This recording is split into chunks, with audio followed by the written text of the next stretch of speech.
Hey, what's up, you guys? All right, quick video. I just want to announce real quick that this is a shout out because this video is inspired directly by one of our fellow survivors by the name of Red Rum Rose. I hope I got that right, Red Rum Rose. All right. Um, but she did make a comment that brought me back to a memory that was, well, quite frankly, like pushed way in the back of my mind. But we were talking about through comments how the narcissist uses your emotional response as fuel and supply. And she particularly pointed out that her ex narcissist liked to see her cry. He liked it when she was angry. That he told her she was, so beautiful when she was mad, right? And it made me think of this time where my ex-narc,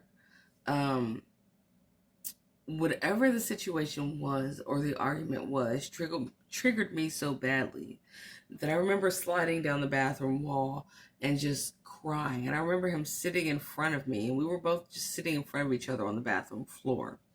And I was like, you know, one of those cries where it's like profusely, like uncontrollably, like ugly as fuck. Just like, I mean, no cries are pretty, but those ones where it's like real bad. I was having one of those, and I remember looking up at him, and I remember the way that he looked making me snap out of my sadness, because as I was breaking down uncontrollably, he was like,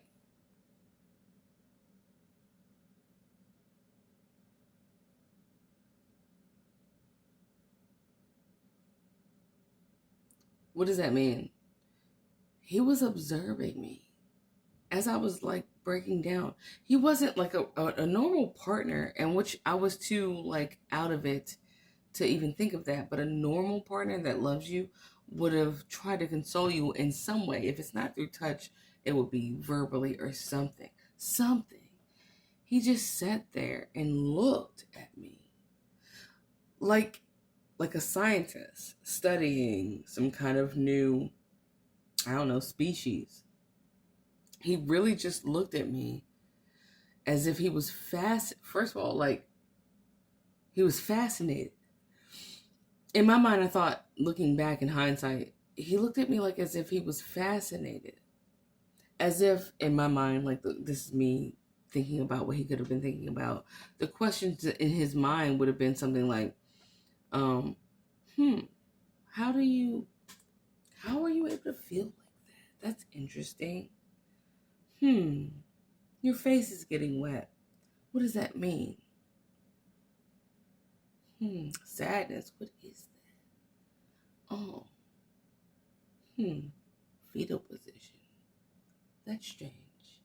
Like that, you know, like he was just watching. Like almost in all, almost like, well, I don't want to compare to Edward Scissorhands because he was cool, but he didn't. But the way that you know in Edward Scissorhands that he didn't understand like human situations, it was like that when he was just like, what does that mean? Oh, you know, like he was a baby learning for the first time what actual human emotions were, and that he was like studying how they come about, and like how it is that you have liquid coming out of your eyes. You know what I mean? But also, let's parallel that. Also, he was also like the gross ass kid with a magnifying glass burning ants outside going, that's what they smell like when the sunlight hits them and they set on fire. I kind of like that smell. Oh, let's burn some more. I think I like burning ants. I think I'm going to burn ants like every day. Like that.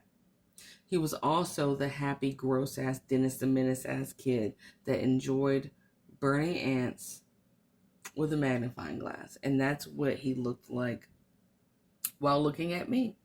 cry. So, shout out to Red Rum Rose. I wrote some things down because I always forget. So I wrote some things down for you guys before I go. She did mention also how the narcissist, at least in her case, after he would watch her cry and break down, it seemed like he could sleep really, really well. She said as if he had the itis, as if he had eaten some soul food, which is ironic because you have a soul and he really literally used your soul crying as food. So it really did get the itis and go to sleep. Yes, my ex-narcissist always fell asleep really well. Almost the best sleep that I've ever seen him get, because they don't sleep very well.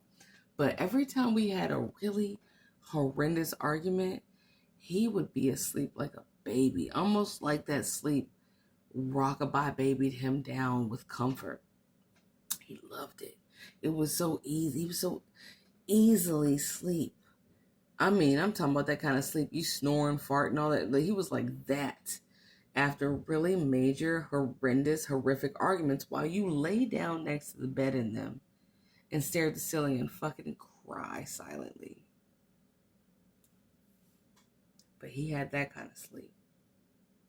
So I can relate. They do sleep like a baby. Why? Well, like she said, he had the itis. Everybody goes to sleep after Thanksgiving dinner. Everybody goes to sleep really well after they have engorged themselves in a meal and overindulged. They just happen to have engulfed, engorged, and overindulged in your pain. They love that shit. That is exactly like smothered turkey with gravy, mashed potatoes, and macaroni and cheese and all this. It's all of that. It's Thanksgiving dinner, only without the thanks though.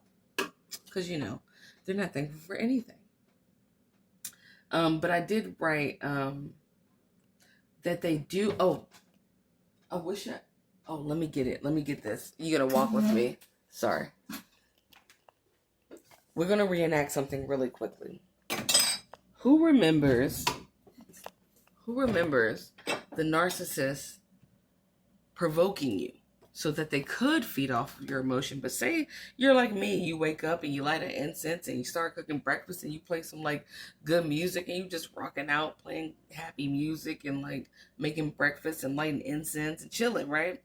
Then you're not unhappy. So how do they accomplish that goal of getting your sadness so that they can feed?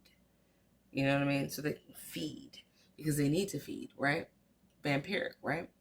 All right. One of the things they do is they will, and I'll give you an example real quick.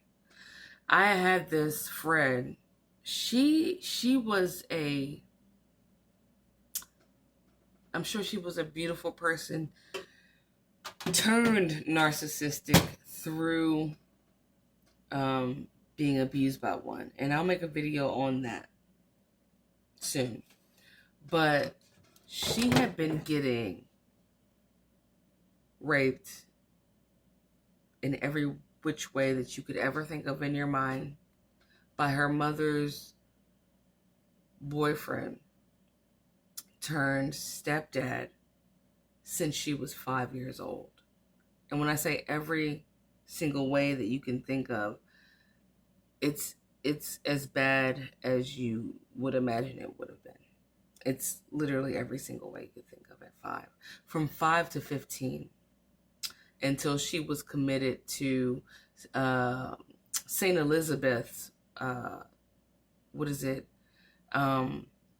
mental institution.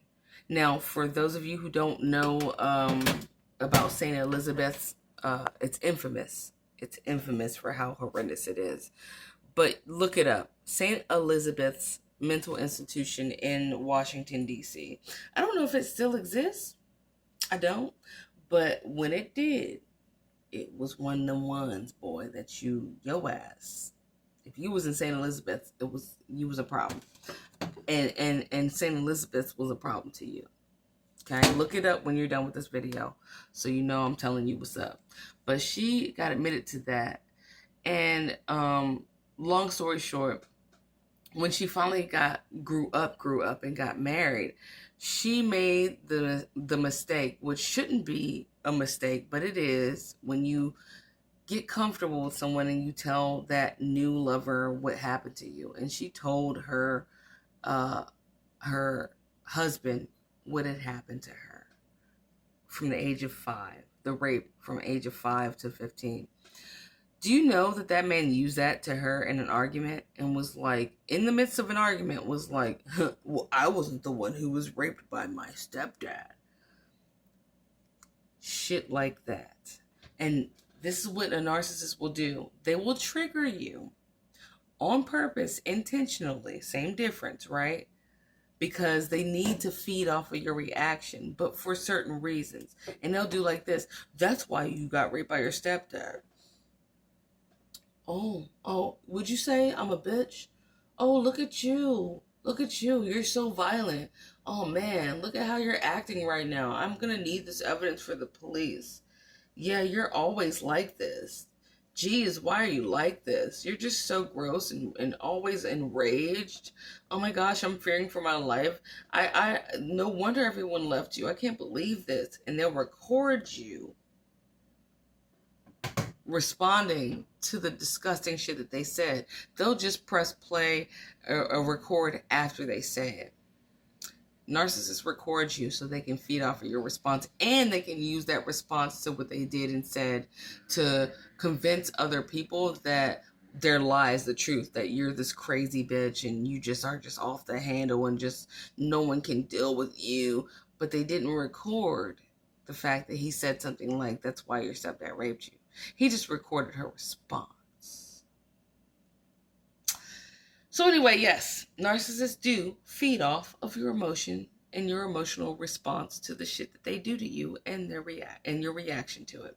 So, Red Rum Rose, I love you. I hope you see this and keeping it inspiration, because yes, that is an absolute truth.